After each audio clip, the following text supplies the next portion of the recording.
여러분, 오늘도 인사를 드리고 있는 크립토 마토입니다. 기분 좋게 인사를 드릴 수 있으면 좋겠는데 오늘 또 좀 힘든 하루가 지속이 되고 있죠.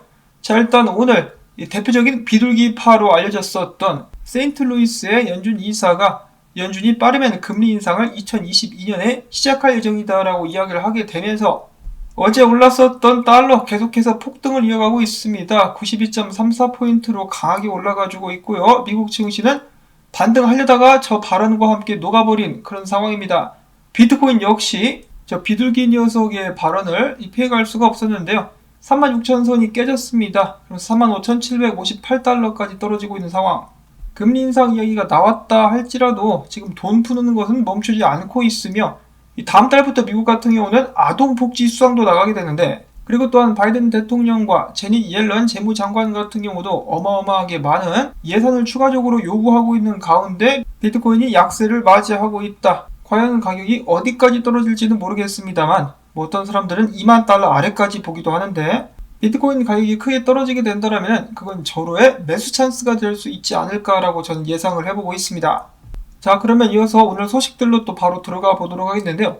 자, 업비트에서 코인 24개 추가 상장 폐지를 결정했다라고 합니다. 근데 이것을 추가 상장 폐지라고 이야기를 하기보다는 이미 유의 종목으로 지정이 되었었던 그 코인들을 이제 상폐하겠다라고 결정을 한 것이기 때문에 많은 사람들이 크게 놀라거나 하지는 않았을 것 같습니다. 그래도 일단 기분 좋은 소식은 당연히 아니죠. 이 관련 종목들, 상폐되는 종목들은 업비트 홈페이지에 나와 있으니까 참고를 하시면 될 것 같은데, 거래소 입장에서는 상관없죠. 수수료만 챙기면 되니까. 코인 개발업체들은 이미 한탕 크게 헤쳐먹었으니까 배가 부를 것이고, 정부 입장에서도 거래소로부터 세금만 거두면 되니까 상관은 없는데, 결국 그게 다 누구 돈? 국민들의 돈이다. 개미들의 고열이다 라고 말씀을 드릴 수가 있겠습니다. 업비트는 자신들을 소개하기를 우리는 세상에서 가장 신뢰받는 거래소 라고 이야기를 하고 있는데, 신뢰 같은 소리를 하고 자빠졌어요. 신뢰화만도 못한 것들이 부디 이번 사건 때문에 크게 피해를 보시는 분들이 없으시기를 바랄 뿐입니다. 다음으로 해서 그레이스케일에서 13개의 신규 암호화폐 투자 상품 출시를 고려하고 있다고 합니다. 이 쟁쟁한 코인들의 이름들이 나열되어 있는데요. 원인치부터 시작해가지고 카바, 카이버 네트워크, 매틱, 렌, 솔라나 등등의 이름이 거론이 되고 있습니다. 그리고 이어서 렌과 솔라나에 관련된 소식도 있습니다.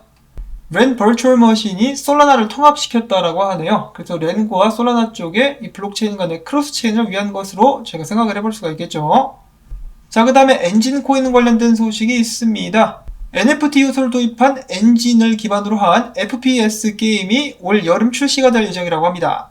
이 게임의 이름은 임펄스라고 하는 게임인데요. 엔진과 아마존 웹 서비스를 기반으로 PC용으로 올 여름에 출시가 될 예정이라고 하네요.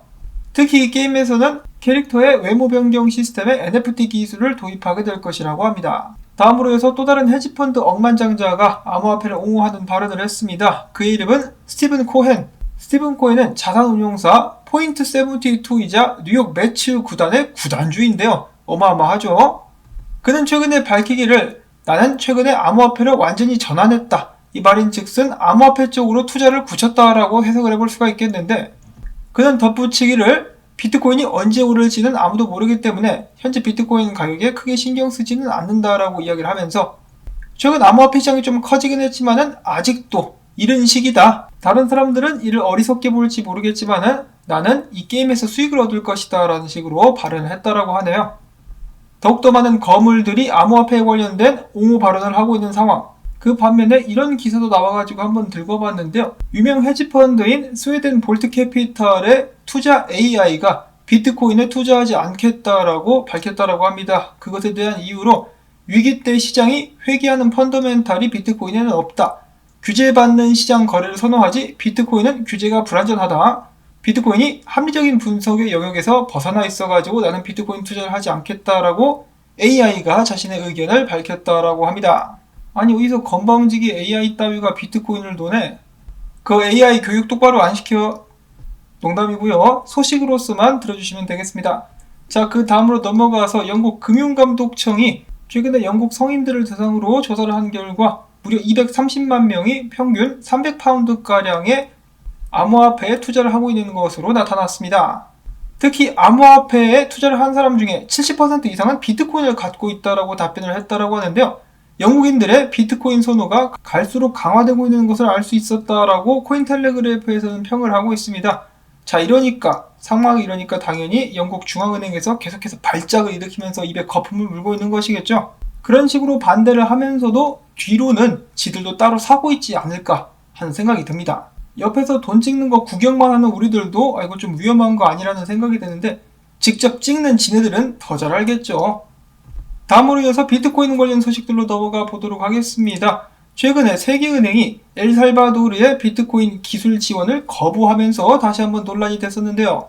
이에 대해서 마틴 레오 리버스라는 암호화폐 전문가는 포브스의 기고문을 통해서 세계은행이 엘살바도르의 비트코인 도입 지원을 거부한 것은 규정에 어긋나는 것이다. 1944년 세계은행 창립 때 합의된 아티클 섹션 12번째를 보게 되면은 주권 국가는 선택한 통화로 세계은행에 지급이 가능하다라고 나와 있다라고 했는데 세계은행은 이를 무시하고 있다라는 것이죠. 비트코인을 무시해 이런 건방진 것들이. 자, 다음으로 해서 최근에 니콜라스 마두로 누굽니까? 베네수엘라 독재자죠. 그가 블룸버그와 인터뷰를 했다라고 하는데 블룸버그 측에서 이렇게 물어봤다라고 합니다. 베네수엘라는 왜 엘살바도르처럼 비트코인을 받아들이지 않는가? 그러자 그는 대답하기를 비트코인은 이미 베네수엘라에서 유통되고 있다. 사실 베네수엘라는 2018년도부터 상업, 경제 운영에서 비트코인을 채택한 선구적인 국가다라고 이야기를 했다라고 하는데 굉장히 뻔뻔하죠. 네가 선택한 것이 아니라 나라 화폐가 거달라니까 국민들이 궁여지책으로 처음에는 비트코인을 활용하기 시작했었습니다. 독재자답게 싸가지 없는 모습을 보여주고 있는 마두로. 다음으로는 마이애미시의 시장 프란세스 수아레즈가 최근에 마이애미에서 비트코인 채굴을 장려한다라고 하면서 원자력으로 비트코인을 채굴하는 방안에 대해서 언급을 했다라고 하는데요. 이 부분에서 논란이 많이 나오고 있다라고 합니다. 원자력은 폐기물을 남기기 때문에 재생에너지가 아니다라는 지적인데요. 반면에 소형 원자로가 에너지와 환경 문제의 대안이다라는 주장도 나오고 있다라고 합니다. 다음으로 해서 얼마 전에 암호화폐는 투자 자산이 아니다. 혹은 개인들은 비트코인에 투자해서는 안 된다라는 주장을 폈었던 골드만삭스 뻔뻔하게 갤럭시 디지털과 비트코인 선물 거래를 제공하겠다라고 밝혔습니다. 그뿐만이 아니죠. 그들은 이더리움 선물과 옵션 투자도 제공 중에 있다라고 하는데 이렇게 뻔뻔한 놈들이 있나? 마두로랑 친구인가? 골드만 두로라고 불러야 되는 것은 아닌가? 라는 생각이 드는데요. 돈에 환장해가지고 양심을 팔아먹은 전형적인 예라고 볼 수가 있겠습니다. 자, 그 다음에는 미국 상원 의원 중에 대표적으로 비트코인을 지지한 이 사람 신시아 루미스 상원 의원이 조만간에 비트코인을 주제로 바이든 행정부와 맞다이를 깔 것이라고 밝혔습니다. 루미스 의원은 이번 회담이 강력하고 생산적이 될 것이라며 디지털 통화를 규제할 책임 있는 사람들과 함께 하게 될 것이라고 이야기를 했습니다. 신시아 루미스 의원은 비트코인이 인플레이션과 싸우는데 적극적인 역할을 할 수 있다고 믿고 있으며 비트코인이 대안적이고 합법적인 저축수단이라고 믿고 있습니다. 자, 과연 미국 정부가 이런 비트코인의 장점을 받아들이고 인정할 수 있을 것인가? 어떤 결과가 나오게 될지 기대를 가지고 지켜보도록 하겠고요. 자, 그 다음에 마이클 세일러는 최근에 이런 발언을 했다라고 합니다. 비트코인의 최대 위협은 대중의 부족한 이해다. 비트코인에 대한 완전한 지식이 없기 때문에 이것이 비트코인에 대해서 악재로 작용할 수 있다는 것인데요. 그 중에는 달러 가치 하락, 잘못된 에너지 사용 등등의 내용들이 포함될 수가 있겠는데 사실 일반인들이 비트코인을 투자하기에 가장 무섭게 만드는 것은 이 변동성이라고 볼 수가 있겠죠. 투자를 했다가도 가격이 하루 만에 10% 떨어지고 그러면은 무서워서 도망갑니다. 하긴 그래도 비트코인에 대해서 제대로 이해하고 비트코인을 믿을 수 있다라면은 장투로 전환되는 경우가 대부분이기 때문에 마이클 세일러 말이 일리가 있는 것 같기도 합니다. 그 다음으로는 센티멘트가 제공하는 고래 동향 소식이라고도 볼 수가 있겠는데요. 비트코인이 지난 6월 12일 이후로 처음으로 35,500달러대까지 다시 떨어졌다. 이런 상황 속에서 비트코인 1000개 이상을 가진 고래들은 계속해서 매집하는 패턴이 보여지고 있으며 비트코인 10개에서 1000개를 가진 미니 고래들 같은 경우는 팔지 않고 잘 버티고 있는 상황.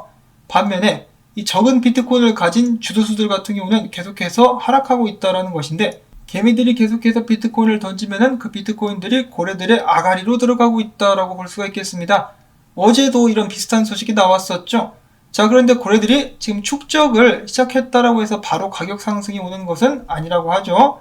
그들이 축적 기간을 마쳤을 때 그때부터 가격 상승이 오게 될 가능성이 있습니다. 자, 그리고 비트코인 가격이 바닥을 찍었다라는 주장들은 많이 나와 있는데 아직 모르죠. 방심하지 말고 길게 시장을 보면서 투자를 진행해야 될 것 같습니다. 그 다음에 캐나다의 ETF 운용사죠. 펄포스 비트코인이 비트코인 107.95개를 추가로 매입을 했다라고 하고요. 그 다음에 몇 가지 분석이 나와 있습니다. 비트코인의 반등 모멘텀은 상실되었다. 다음 지지선은 30,000달러에서 34,000달러 사이. 누가 이렇게 이야기를 했느냐? 바로 코인데스크의 분석입니다. 코인데스크에서는 주장하기를 비트코인이 아직 바닥을 찍은 것 같지는 않다. 비트코인이 50일 2평 아래 머물고 있으며 다음 지지선은 34,000, 그 다음에 30,000달러가 될 것이라고 이야기를 했습니다. 이어서 크립토 비트코인 크리스도 이야기를 해주기를 비트코인이 여기 있었던 이 상승형 채널에서 아래로 빠져나왔는데 기술적인 관점으로 봤을 때는 34,000달러가 목표가가 될 수 있다고 합니다. 근데 그 전에 지금 RSI가 과매도된 상황이기 때문에 반등하면서 비트코인 가격도 다시 한번 반등하며 베리시 리테스트 하러 올라가게 될 수도 있다 라고 이야기를 했습니다. 그리고 마지막으로는 희망회로적인 소식이 준비가 되어 있는데요. 비트코인은 원래대로 한다면 10만 달러를 웃돌아야 정상이다. 지금 가격대는 저평가된 것이다. 누가 이렇게 이야기를 했을까? 기사에 보시면은 가상투자 전문가인 미슈엘 판포프라고 나와 있는데요. 아니죠. 유명 암호화폐 분석가인 마이클 반데포페입니다. 포페는 이야기하기를 스톡드 플로우 모델에서 비트코인 가격 변동 차트가 지금 현재 마이너스 36%다. 10년 만에 최저 수준을 기록하고 있는데 과거에 2번 정도 스톡드 플로우 모델을 기준으로 이렇게 마이너스를 기록한 적이 있었다고 합니다. 첫 번째로는 2010년 10월 초기였었고 그 후에 비트코인 가격이 올라갔었으며 그 다음으로는 2017년 7월 그때 비트코인 가격이 2,000달러였었는데 그 후에 2만 달러까지 훌쩍 뛰어 올랐었다고 합니다. 자, 그래서 스톡드 플로우 모델에 따르면 지금 현재 비트코인 가격은 저평가되어 있으며 10만 달러를 웃돌아야만 한다. 좀 가자라고 외쳤다라고 합니다는 뻥이고요. 외치기는 제가 외쳤고 아무튼 저평가됐다라고 이야기를 하고 있다라고 하네요. 부디 이번에도 과거가 반복되면서 스톡드 플로우 모델 가격 변동 지수에 따라 비트코인 가격이 오를 수 있기를 바라보면서 오늘 소식은 여기서 또 마무리를 짓도록 하겠습니다. 주말에 편히 쉬실 수 있기를 바라고요. 스트레스 받을 때는 시세표를 안 보는 것이 정답입니다. 오늘 나온 정보들 여러분들께 도움이 되셨다면 오늘은 토마토밭에 스프 던지기 광고 영상 시청을 통해서 부탁을 드리면서 저는 다음에 새로운 소식 가지고 인사를 드리도록 하겠습니다. 안녕히 계십시오.